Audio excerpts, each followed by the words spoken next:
তো মার্কিন যুক্তরাষ্ট্রের ইতিহাস যদি আমরা দেখি যে মার্কিন যুক্তরাষ্ট্র কিন্তু ব্রিটিশদের কলোনিই ছিল, কিন্তু এটা সাদা লোকেরাই পরে সেখানে গেছে। আমাদের এখানে যেমন নেটিভরা হচ্ছে স্বাধীনতা পেয়েছে, কিন্তু আমেরিকাতে ব্রিটিশদের এগেনস্টে যারা যুদ্ধ করে স্বাধীন হয়েছে তারাও আপনার ইউরোপিয়ান লোক সেখানে ছিল। তো 1776 সালে তারা তাদের স্বাধীনতা ঘোষণা করছে, ডিক্লারেশন অফ ইন্ডিপেন্ডেন্স। তারপর 6-7 বছরের মতো যুদ্ধ হয়েছে, যুদ্ধ হওয়ার পরে তারা স্বাধীন হয়েছে, তাদের দেশ হয়েছে। ইন্টারেস্টিংলি যেমন আমরা যখন আমাদের মুক্তিযুদ্ধের ইতিহাস বলি না, আপনি সব জায়গায় খুঁজে পাবেন যে একজন মাত্র নেতা ছিলেন, মনোপলি। কিন্তু আমেরিকাতে ওনারা যখন ওনাদের ইতিহাস পড়েন তখন ওখানে একটা শব্দ ইউজ করেন যে তাদের ফাউন্ডার ফাদার্স, একজন ফাদার না, তারা জর্জ ওয়াশিংটনকে ফাদার অফ দ্য নেশন বলেন, but at the same time তাদের হচ্ছে ফাউন্ডার ফাদার্স আছে যারা এই আন্দোলনকে কালেকটিভলি করেছেন, যাদের কন্ট্রিবিউশন আছে না। জর্জ ওয়াশিংটনের পাশাপাশি থমাস জেফারসন আছেন, জন অ্যাডামস আছেন এবং আরও ব্যক্তি এখানে কন্ট্রিবিউশন করছেন। খুব ইন্টারেস্টিং একটা জিনিস যে ওনারা যখন স্বাধীন হলেন ওনাদের প্রথম প্রেসিডেন্ট হলেন জর্জ ওয়াশিংটন। উনি মিলিটারি কমান্ডার ইন চিফ ছিলেন, এই যুদ্ধে উনি নেতৃত্ব দিয়েছেন। প্রথমে 4 বছরের জন্য প্রেসিডেন্ট হলেন, তারপর আবার 4 বছরের জন্য প্রেসিডেন্ট হলেন। 8 বছর হওয়ার পরে উনি স্বেচ্ছায় ক্ষমতা ছেড়ে দিয়ে চলে গেছেন, ক্ষমতা ছিলেন না। উনি যখন সেকেন্ডবার প্রেসিডেন্ট হলেন তখন সর্বসম্মতক্রমে প্রেসিডেন্ট হয়েছেন। তার মানে ওখানে নেতৃত্বের চ্যালেঞ্জ ছিল না, নির্বাচনে হার জিতের কোশ্চেন ছিল না। যারা যারা তাদের ফাউন্ডার ফাদার ছিল তারা একজনের পর একজন সেখানে প্রেসিডেন্ট হয়েছেন। তো জর্জ ওয়াশিংটন কেন ক্ষমতায় ছিলেন না, কেন ছেড়ে দিলেন? তো ওনাদের মাইন্ডের মধ্যে এটা ছিল যে যেহেতু ব্রিটিশদের বিরুদ্ধে যুদ্ধ করছেন, ব্রিটেনে তখন মনার্কি, তো ওনারা ভাবলেন যে আমাদের এখানে মনার্কি হইতে পারবে না, আমাদের এমন একটা সিস্টেম তৈরি করতে হবে যেখানে পাওয়ার উত্তরাধিকার সূত্রে একজনের কাছে সেন্ট্রিক থাকে না, ক্ষমতা হস্তান্তর হয়। তখন কিন্তু রুল নাই, নিয়ম হয় নাই যে 2বার বেশি প্রেসিডেন্ট হতে পারবে না। আমেরিকাতে এখন 2বার বেশি প্রেসিডেন্ট হতে পারবে না, কিন্তু এই রুল হয়েছে 1951 সালে এসে, রুজভেল্টের পরে, দ্বিতীয় বিশ্বযুদ্ধের পরে। এর আগে কিন্তু আইন ছিল না।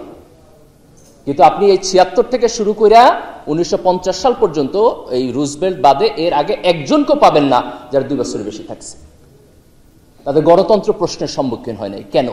এই যে জর্জ ওয়াশিংটনের মতো ভিশনারি লিডাররা স্বেচ্ছায় একটা কালচার তৈরি করছে। অথচ আমাদের এখানে কি হলো? এত বড় একটা মুক্তিযুদ্ধের মধ্যে দিয়ে দেশ স্বাধীন হলো। 72 সালে আইসা আপনি একটা কনস্টিটিউশন করলেন, যে কনস্টিটিউশনে এই দেশের সংখ্যাগরিষ্ঠ মানুষের আন্ডারস্ট্যান্ডিং রিফ্লেকশন হলো না। 73-এ আপনি একটা নির্বাচন করলেন, যে নির্বাচন সুষ্ঠু হলো না। আর 75-এ আপনি গণতন্ত্র বাদ দেয়া বাকশাল করলেন। এই যে শর্টকাট ক্ষমতার জন্য, যেই কারণে আমাদেরকে আজকেও গণতন্ত্রের জন্য সংগ্রাম করতে হইতেছে। আমেরিকানদের কেন করতে হয় নাই? কারণ প্রথম যে ব্যক্তি ছিলেন যারা এটা শুরু করছেন, দে আর গ্রেট পিপল, তারা গ্রেট কালচার তৈরি করছেন, ট্র্যাডিশন তৈরি করছেন। তাহলে আজকে এই গণ অভ্যুত্থানের মধ্য দিয়া আমরা যদি একটা নতুন রাজনীতি তৈরি করতে চাই, আমাদের সারা দুনিয়ার ইতিহাস থেকে শিখতে হবে। প্রথম হচ্ছে যে এই অভ্যুত্থানের ইতিহাসকে মনোপলি করবেন না, কেউ একা দাবি করবেন না আমি একলা করছি এটা। যার এখানে যতটুকু কন্ট্রিবিউশন উদার চিত্তে সেটি অন্যকে দিবেন। এই গণ অভ্যুত্থানে ছাত্ররা নেতৃত্ব দিয়েছে, এই গণ অভ্যুত্থানে ছাত্ররা বাদে বাকিরা সবাই এখানে আসছে। এই গণ অভ্যুত্থানে রাজনৈতিক দলের কন্ট্রিবিউশন আছে, যে সমস্ত রাজনৈতিক দল লম্বা সময়ে হাসিনার ফ্যাসিবাদের বিপক্ষে দাঁড়িয়ে সংগ্রাম করছে। এখানে বিএনপির কন্ট্রিবিউশন আছে, এখানে জামাতের কন্ট্রিবিউশন আছে, এখানে ছাত্র দলের কন্ট্রিবিউশন আছে, এখানে শিবিরের কন্ট্রিবিউশন আছে, এখানে সাধারণ ছাত্রদের কন্ট্রিবিউশন আছে, তাই না? এখানে ছাত্র অধিকার পরিষদ, নাগরিক কমিটি এখন যারা করছেন, বৈষম্য বিরোধী ছাত্র আন্দোলন, তাদের সবার কন্ট্রিবিউশন আছে। আমাদের উদার চিত্তে এই কন্ট্রিবিউশনকে স্বীকার করতে হবে। এই আন্দোলনের একটা বড় যে ক্যারেক্টারিস্টিক সেটি হলো যে এই আন্দোলনের মধ্যে তরুণদের অংশগ্রহণ বেশি ছিল। এটা হচ্ছে এক্সট্রাঅর্ডিনারি নিউ সিচুয়েশন। যাদের বয়স 15 বছর, 20 বছর, 25 বছর, 30 বছর, তাদের পার্টিসিপেশন ছিল এখানে। আমরা ডাটা অ্যানালাইসিস করে দেখছি যে যারা মারা গেছে তাদের বয়সের ডিস্ট্রিবিউশন আপনি অলমোস্ট 75-80% পাবেন যাদের বয়স হচ্ছে 30-35-এর নিচে। And that is also true যারা এই আন্দোলনে পার্টিসিপেশন করছে। আপনি রাস্তার ভিডিও ফুটেজ দেখবেন, আপনি দেখবেন তরুণ। এই যে এখানে বলা হইতেছিল না যে আমাদের জনসংখ্যার ডিভিডেন্ট আছে, আমরা অনেক আলাপ করতেছিলাম যে হাসিনার এত ফ্যাসিবাদী শাসনের মধ্য দিয়ে ওই দেশের ইকোনমিক্স কলাপস করতেছে না কেন? একটাই কারণ ছিল যে এই দেশে ইয়াং পিপলের পরিমাণ বেশি, এটা ছিল তার স্ট্রেংথ। কিন্তু এটা তার উইকনেসও হয়েছে। এই ইয়াং পপুলেশন যখন ফ্রাস্ট্রেটেড হয়ে রাস্তায় এসে দাঁড়িয়েছে তখন তার পতন হয়েছে। তাহলে এটা যদি কালেকটিভ এফোর্ট হয়, কিন্তু তরুণদের এফোর্ট যদি হয়, তাহলে আগামী দিনের রাজনীতিতে এই তরুণদের আশা আকাঙ্ক্ষাকে আমাদের অ্যাকোমোডেট করতে হবে। আমরা কয়েকটা ভাবে করতে পারি। এক, যে সকল রাজনৈতিক দল বোঝার চেষ্টা করবে তরুণরা কি চায়, এবং তারা যেটা চায় সেটা অনুযায়ী আমি আমার রাজনৈতিক এজেন্ডাকে পরিবর্তন করব। তো রাজনৈতিক দলগুলো যদি এটা করে তাহলে আমরা সামনের দিকে যাব।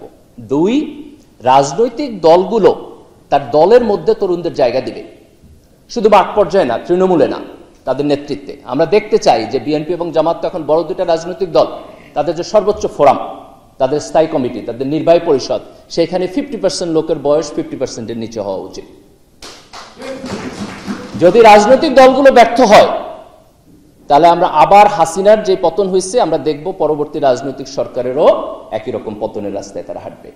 এই দেশের তরুণ প্রজন্ম এখন অনেক, তাদের সাথে আপনি কানেক্টেড না হইতে পারলে এই দেশে আপনি রাজনীতি করতে পারবেন না। 3, যদি রাজনৈতিক দলগুলো তরুণদেরকে নিবে এবং তার পাশাপাশি তরুণরা নতুন রাজনৈতিক দল করুক, একটা না, দুইটা না, আরো বেশি রাজনৈতিক দল করুক। আমরা চাই অনেক অনেক রাজনৈতিক দল একটা গণতান্ত্রিক প্রক্রিয়ার মধ্য দিয়ে নির্বাচনে যাক। আমরা চাই অনেক অনেক তরুণ নেতৃত্ব এখানে যাক।